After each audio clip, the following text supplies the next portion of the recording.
women in politics in Zimbabwe participate politically under some of the most difficult conditions. You know, in our research and the work that we do, women who contest for public office in Zimbabwe are subjected to 5 times more hate speech than their male counterparts.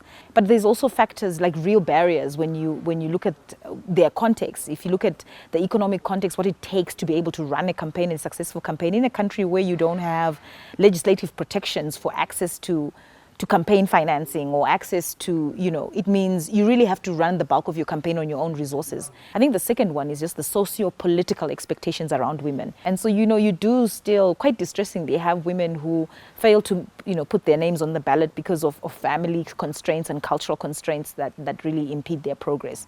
We see a problem in Zimbabwe, but this is also a problem that we see across many nations, not just in Africa, but across the world, where there is a gender bias or a perspective that women should not be involved in politics.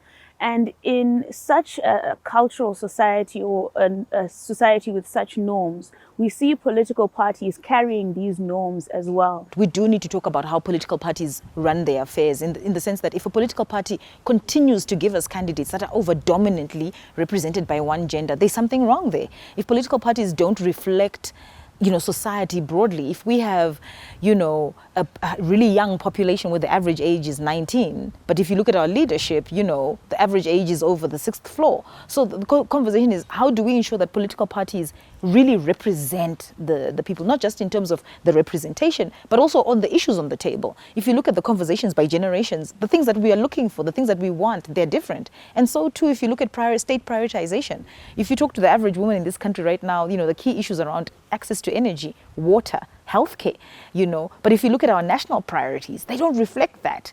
So the special measures that have been put in place for women politicians in Zimbabwe is a gender quota, so affirmative action. What this means is that seats are reserved specifically for women from each province. It has increased gender equality in parliament. It has also increased gender equality in government institutions in general. However, there are limitations to the quota because political parties are simply not nominating enough women outside the quota to increase women's representation beyond 30%. And so, yes, there is increased equality, but it is not enough. But I think we do need to be able to say, you know, women are there on the basis of merit. It's not just a question of special measures only. Those special measures meant to get us somewhere. But we can't talk about merit if we don't talk about the problems in the pipeline.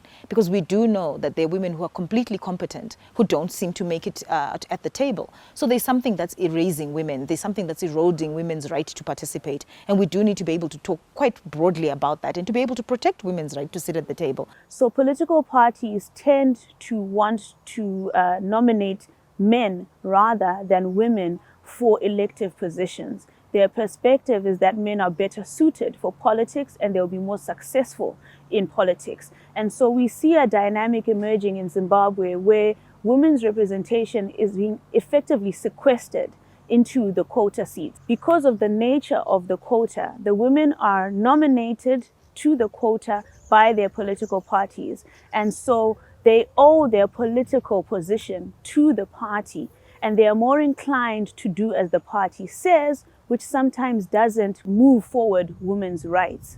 And so we also see a large silencing of women who are within the quota and the use of the quota to confine women out of politics. So removing the quotas would not be beneficial. What would be beneficial is encouraging them to pool their power across political party lines for particular initiatives, initiatives that relate to development or women's empowerment or the empowerment of their communities. If they're able to do so, then they will be able to use their power together to push forward laws or policy or development agendas that are to their benefit.